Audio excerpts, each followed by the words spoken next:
Muy buenos días o buen día a todas y a todos. Mi nombre es Adriana Migueles Pérez Abreu, de formación psicóloga en la Universidad Michoacana de San Nicolás de Hidalgo, y actualmente me encuentro laborando en el Instituto Municipal de la Mujer para la Igualdad Sustantiva, y Mujeris es una instancia descentralizada del Ayuntamiento de Morelia que se encarga de promover y cuidar los derechos humanos de las mujeres y fomentar una vida libre de violencia para ellas y también para las personas que le rodean. En esta institución ocupo el cargo de jefa de departamento para el bienestar físico y emocional, y el día de hoy me invitaron a hablar un poco con ustedes sobre la importancia de que las personas jóvenes se incorporen al trabajo de prevención y atención de violencia dirigido sobre todo a mujeres, niñas y adolescentes. Y en este módulo tengo entendido que estuvieron trabajando esta parte que les mencionaba sobre la importancia de que las juventudes se incorporen al trabajo del sector salud, pero también se incorporen como un ejercicio de transformación. Y vamos a hacer un repaso sobre los temas que ya estuvieron trabajando. Algo muy importante para poder desempeñar un trabajo en el ejercicio de la prevención, detección y atención de la violencia de género es la coordinación interinstitucional. Y la coordinación interinstitucional podemos entenderla como un establecimiento de vínculos, de lazos o de enlace con otras instituciones u otras disciplinas quizá a las que nuestra formación o nuestros espacios no pertenecen. Sabemos que el ámbito de la salud es muy amplio y que existe el ejercicio de la medicina general, por ejemplo, la salud mental, desde el área de la psicología, el cuidado de la salud sexual y la salud reproductiva. En este sentido, dentro de una misma institución puede haber distintos o distintas profesionales del ámbito de la salud. Y la coordinación interinstitucional en este sentido podríamos verla desde dos vertientes. Por un lado sería la coordinación interna de todas y todos los profesionales de la salud que se ubican en un espacio. Pensemos en un hospital en donde hay médicas, trabajadoras sociales, enfermeras, odontólogas, psiquiatras, etcétera, etcétera. Y entonces ahí convergen una serie de disciplinas que es importante se vinculen las unas a las otras para fomentar el derecho a la salud integral. Y por el otro lado existen distintas instancias. Podemos tener el DIF municipal, el DIF estatal, el Instituto de la Juventud, el Instituto de la Mujer, incluso espacios destinados al cuidado de personas adultas mayores. En este sentido, la coordinación interinstitucional estaría dirigida a la vinculación entre estos espacios.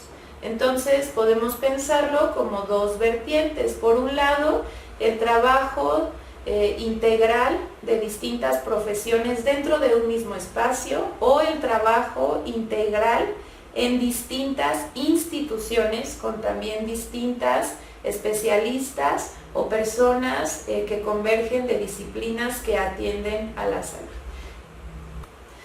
Para atender lo que es el ejercicio de la violencia, ya sea desde un ámbito de prevención, detección o atención de manera directa, es importante vincularnos para generar trabajos multidisciplinarios, es decir, todas las personas involucradas quizá en un modelo de atención integral tienen que ver con el área de trabajo social, medicina, el área jurídica y el área psicológica. Y cada una de ellas tiene los factores o los elementos muy particulares a atender. Entonces, quizá desde el área jurídica proporcionamos información sobre los derechos humanos de las mujeres y todo lo que eso representa en oportunidades ante la sociedad o cualquier sector de la vida que nos rodea, el ejercicio de psicología que atiende al fortalecimiento de la estructura yoica de la persona, pero también de la autonomía, el campo del trabajo social en donde se detectan necesidades y factores socioeconómicos, culturales y otras cuestiones, y el ejercicio médico en donde se hace el cuidado pues de la integridad física y también la atención oportuna a violencias muy particulares como puede ser la violencia física o sexual. La importancia de que un área se vincule con la otra es que se alcanza a cubrir de una manera más completa el contexto, la situación y las necesidades de la persona, pero también se obtienen miradas diversas del fenómeno que se está atendiendo, sea cualquier tipo de violencia o cualquier modalidad. En este sentido, el integrar la visión de estas 4 áreas que yo les mencionaba, por nombrar algún ejemplo, pues genera una atención integral, pero también evita una revictimización. Y la revictimización tiene que ver con estar haciendo que la persona que estamos atendiendo repita una y otra vez de manera verbal o cognitiva o incluso emocional el acontecimiento que le generó daño. Entonces, si todas las disciplinas nos vinculamos para generar una atención desde nuestra particularidad o nuestra especificidad a atender, al final vamos a poder tener una visión más integral de la situación, pero también del riesgo que está corriendo esa persona, porque lo importante es atender la violencia, pero también detectar el riesgo de su integridad y del ejercicio que está viviendo. Hay distintos tipos de violencia y también distintas formas de generar estas acciones. En este sentido, es como si habláramos de un rompecabezas. Cada disciplina le va a aportar una pieza distinta al rompecabezas para poder tener un esquema general de lo que se está viviendo, pero también de la estrategia que se va a usar para intervenir la situación y poder proteger a la mujer, niña o joven que se encuentra en esta situación de una manera integral y completa.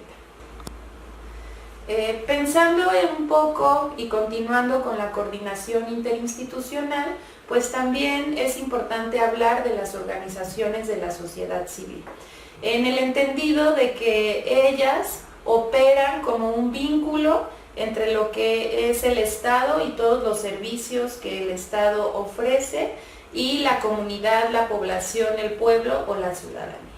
En este sentido, aunque el Estado quizá tenga la obligación absoluta de atender el derecho a la salud y en este caso la seguridad o el derecho a una vida libre de violencia, pues no le alcanzan las instituciones ni incluso el tiempo para llegar a todos los lugares en donde es necesario que se acerque. En este sentido, las organizaciones de la sociedad civil funcionan como entes que desde mi particular punto de vista pues llegan allá donde quizá las instituciones no podemos llegar de manera tan sencilla o de manera tan óptima, aunque cabe señalar que es nuestra obligación, pero que el generar puente con ellas nos permite, como les mencionaba, en este ejercicio de vincularnos con otras instancias o otras disciplinas, pues también ampliar un poco la mirada o un mucho, ¿no? La sociedad civil nos ha permitido, además de salvaguardar la integridad de las mujeres y exigir el cuidado de sus derechos, pues también ha abierto el panorama a muchas necesidades, muchas identidades y muchas problemáticas que quizá no estaban tan visibilizadas o que estaban tan presentes en las agendas a atender dentro de los servicios públicos. El vincularnos con la sociedad civil permite también generar un trabajo multidisciplinario y una atención integral a lo que tiene que ver con la prevención y detección, así como atención de la violencia de género. Existen también muchas organizaciones que cuentan ya con una amplia trayectoria de intervención en este campo y que tienen mucha experiencia para compartir a través de las distintas actividades que ellas y ellos han estado realizando. Pensando en que como instituciones públicas nos vinculemos con organizaciones de la sociedad civil, pues también tendríamos un campo más cubierto quizá para la atención de la violencia, pero también para la formulación de estadísticas y de datos que nos permitan generar de manera posterior intervenciones más precisas y enfocadas de manera muy particular a las necesidades reales de la comunidad y de la población. Estamos hablando en este sentido de acercarnos a esos espacios en donde se dan los problemas y en donde aparecen las necesidades, y no desde nuestras sillas quizá o desde espacios muy cuadrados generar intervenciones. Acercarnos a la sociedad civil implica también acercarnos de manera conjunta a las problemáticas a entender dentro del ejercicio de la violencia, sea dirigido a cualquier identidad o población. Y bueno, hemos quizá comentado cuáles son los beneficios de vincularnos de manera interinstitucional con la sociedad civil o incluso de manera multidisciplinaria entre distintas profesiones. Y los beneficios, pues decíamos, es una mirada integral de la situación. Pero también podemos, así como encontrar beneficios, algunas trabas u obstáculos. Y uno de ellos, principalmente dentro de los análisis que han hecho las mismas personas jóvenes, está el ejercicio del adultocentrismo. Podemos entenderlo, definirlo como ese sistema de opresión que privilegia el ser adulto desde una etapa muy particular del ciclo vital del desarrollo, pero también con una carga de experiencia y de edad, ¿no? Un dato numérico que parece es privilegiado ante pues las relaciones. En el sector salud encontramos doctoras, doctores, psicólogas, psicólogos y demás disciplinas, en su mayoría personas adultas, ¿no? Podríamos pensar esto como de los 25 a los 60 años. Sin embargo, la introducción de las juventudes y de esta mirada al ámbito de la salud, pues ha hecho ver algunas diferencias dentro de las relaciones y cómo estas diferencias pueden afectar el trabajo que se le da a la atención a la violencia. En algunas capacitaciones que he tenido la oportunidad de proporcionar, sobre todo a personas jóvenes, no mayores de 25 años, que se instalan en clínicas municipales de atención, pues sufren de manera constante una desacreditación porque se ven jóvenes, ¿no? A lo mejor llega una persona de 60 años y entonces sale la enfermera de 23 años y voltean y le dicen, ¿y tú qué vas a saber? ¿O tú qué me vas a venir a decir si estás bien jovencita? ¿A poco tú eres la enfermera? Este ejercicio es una forma de devaluar a la juventud, pero también todas las posibilidades de construcción de conocimiento y atención a la violencia que ellas y ellos pueden tener. Esta barrera la encontramos no solo dentro del ámbito de la salud, yo podría ampliarlo a otros ejercicios, pero sí es muy común. También a lo mejor en un salón de clases donde se están preparando y la autoridad siempre está dirigida a esa maestra o a ese maestro que dice saberlo todo, porque ya tuvo mucha experiencia o porque ya tiene más de 50 años, pues puede ser otra forma de encontrar una barrera ante lo que la juventud tiene que aportar o puede aportar. Es interesante porque estamos hablando de que es importante generar un trabajo multidisciplinario, pero entonces a la hora de que quizá yo, psicóloga de 30 años, me quiero vincular con el médico de 60, puede haber ahí una situación de adultocentrismo que haga de lado el protocolo de atención para la violencia o la guía, el manual que se debe de aplicar. También algo que pasa en las disciplinas pues es un poco el ejercicio del saber sostenido en el ego, ¿no? De yo soy psicóloga o yo soy abogada o yo soy trabajadora social y tú no vas a saber lo que yo sé. Entonces estos ejemplos pues son barreras que por un lado van a detener el desarrollo integral de la persona en su ámbito laboral, por el otro la introducción de ideas quizá innovadoras para la detección y atención de violencia, y por el otro pues van a estar replicando relaciones de discriminación y violencia institucional. Entonces el adultocentrismo pues es un ejercicio de opresión que establece una pared a escalar cuando se trata de atender y prevenir la violencia. Es importante tener cuidado en estas situaciones. Y bueno, parece que aunque es importante fomentar el trabajo multidisciplinario, nos podemos encontrar con barreras que así lo impidan, pero también es importante señalar los beneficios de incorporar las juventudes al ámbito de la atención de la salud integral, sobre todo en el ejercicio de la prevención de la violencia, porque pues hay una tendencia y hay estadísticas que muestran que la mayoría de la población en nuestra actualidad es joven. Y en este sentido quiere decir que va a ser joven otros 10 años o otros 15 años. Es decir, introducir a las juventudes al ámbito de atención del que estamos hablando tiene el beneficio de poder escuchar y atender necesidades de un sector en particular que después se va a convertir en una persona adulta y después en una persona vinculada a la vejez. En este sentido estaríamos hablando de tener visiones diversas y frescas sobre las distintas problemáticas y los factores que están involucrados en el ejercicio de la violencia y las situaciones que de ahí se desprenden. Es importante también señalar que con la introducción de las juventudes pues generamos nuevas redes de apoyo, no solo dentro de las disciplinas o dentro de las instituciones, incluso con las personas de la sociedad civil, porque ahorita están apareciendo y ya tienen rato, ¿no? Colectivos, organizaciones, que en su mayoría son personas jóvenes y que son chicas y chicos. ¿Por qué es importante incorporarles también? Pues porque ellas y ellos, o nosotras y nosotros, dependiendo del rango que veamos de juventud, pues también somos sujetos de derecho, ¿no? Y tenemos la oportunidad de expresar, participar de manera política y pública en todas las decisiones que atraviesen no solo nuestros derechos humanos, sino también nuestro futuro y el cuidado a nuestra integridad. Incorporar visiones jóvenes pues también nos va a permitir salvaguardar los límites de cuidado tanto como de las personas que están trabajando como las personas que estamos atendiendo.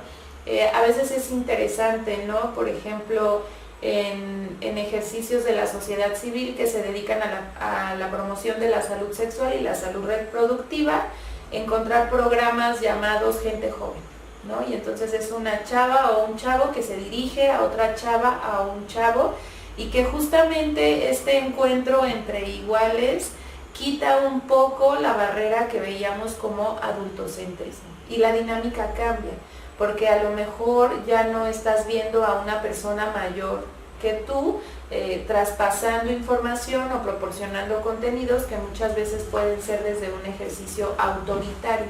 Parece que encontrarte o encontrarse de joven a joven establece un ejercicio horizontal en donde pues estaría derrumbando esta posición de saber en la que muchas veces algunas personas se pueden colocar, lo que permitiría por un lado pues pegarle a los índices de violencia institucional y por el otro lado incorporar visiones nuevas, frescas y transformadoras para la próxima elaboración de políticas públicas o de detección de necesidades. Es decir, las jóvenes y los jóvenes nos pueden hacer saber cuáles son sus necesidades actuales, sus problemáticas y de esta manera tener una visión más clara para la creación de políticas públicas que tiendan en este caso pues a la prevención de la violencia. Y bueno, ya para ir terminando y cerrando un poco, algunos tips o sugerencias que podríamos mencionar o aportar para todas y todos los chicos que se van a incorporar al sector de la salud y que cabe señalar que puede ser sector privado, público o social. No necesitamos solo estar en el sector público o en el sector privado para tener conocimiento de los protocolos, los manuales, las guías, las leyes o las normas que ya existen para la atención a violencia. Entonces, pues algunas sugerencias sería: número 1, tener conocimiento de los derechos humanos en general y también de los derechos humanos de las mujeres, niñas, niños, adolescentes y adultas y adultos mayores.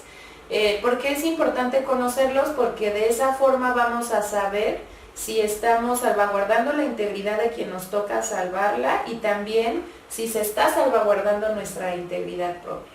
Es importante también no nada más conocer todos los documentos internacionales, nacionales o estatales que existen para desarrollar nuestro trabajo. También es importante llevarlos a la práctica.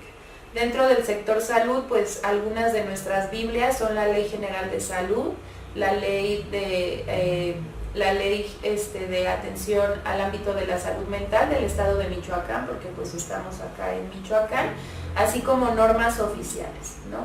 Entonces estamos hablando de que es importante conocer lo ya instituido para proporcionar una atención. Esto nos va a permitir no violentar los derechos humanos, pero también hacer un trabajo que se acerca a la ética y a la responsabilidad legal. Es decir, vamos a estar cuidando todo lo que tenemos que cuidar para que la integridad de la persona que se encuentra en situación de violencia sea salvaguardada, pero también para que reciba una atención integral que no implique revictimización. Es importante también tener un cuidado personal. A veces en este ejercicio, sobre todo en el de la salud, pues el objetivo es cuidar, ¿no?, la integridad física, emocional y mental de las personas, pero también de nosotras y nosotros mismos, porque estamos en el sentido de promover y de hacer algo que es nuestra responsabilidad. Entonces, cuando uno trabaja con violencia, pues sí se recomienda tener un proceso terapéutico individual y ejercicios de contención dentro del espacio laboral si es posible. Incluso pues me parece que el proceso terapéutico va implicado en un desarrollo general de la vida, no implica donde estés trabajando, porque eso permite que identifiques tus fortalezas, tus debilidades, y pues eso te impulsa también, ¿no?, a tomar la decisión de decir sí quiero trabajar en el sector salud o no quiero trabajar, porque se vale decir no quiero, yo no puedo con estas situaciones. Y creo que ese sería otro tip, ser honesta y honesto y decir yo sí le quiero entrar o yo no le quiero entrar, y si le quiero entrar hasta aquí y si no le quiero entrar por esto, ¿no? Porque en ese sentido también estamos pensando en que vamos a cumplir el trabajo de la manera más ética posible. Otro conocimiento, otro tip que yo les podría dar, pues en el ejercicio de vincularnos interinstitucionalmente, elaborar un directorio de canalización. Es importante tener así un directorio lo más amplio posible con todas las instancias posibles, tenerlo actualizado, hacer las redes en este sentido, y también a este directorio incorporar organizaciones de la sociedad civil. Esa es una herramienta que te va a permitir actuar de manera más pronta a la hora de que te toque hacer una referencia o una contrarreferencia. Pues es importante también ser inclusivas e inclusivos, tener un lenguaje incluyente, no generar discriminación y violencia a la hora de ofrecer un servicio, y sobre todo pues cubrir con los protocolos que tenemos que cubrir, porque ha llegado a pasar que a lo mejor a mi consultorio llegó una mujer lastimada de manera física, yo la atiendo pero no registro bajo la norma 046, la mujer se va, no decide hacer una denuncia, pero a lo mejor 2 meses después ella decide. Y entonces quizá diga, yo visité la clínica que estaba acá en la punta del cerrito, y entonces pues en los procesos de investigación puede que soliciten ese expediente. Y entonces el hecho de que no esté ese expediente o esa violencia registrada es una omisión que como servidoras y servidores vamos a estar ejecutando, y que tiene pues ahora sí que el impulso de poner en riesgo a la mujer, pero también el proceso que ella está llevando para salvaguardar su integridad. Algo que dicen por ahí, el hecho de que no conozcamos las leyes, protocolos o normas no nos exime de tener que ejecutarlas. Entonces, es importante también no sentir miedo al llenar una hoja de la norma 046 o tener que avisar a un ministerio público, porque a veces se piensa que nos van a llevar a nosotras y a nosotros a pues hacer una declaración. No funciona así. Más bien nos pueden llamar la atención por no cubrir con los protocolos.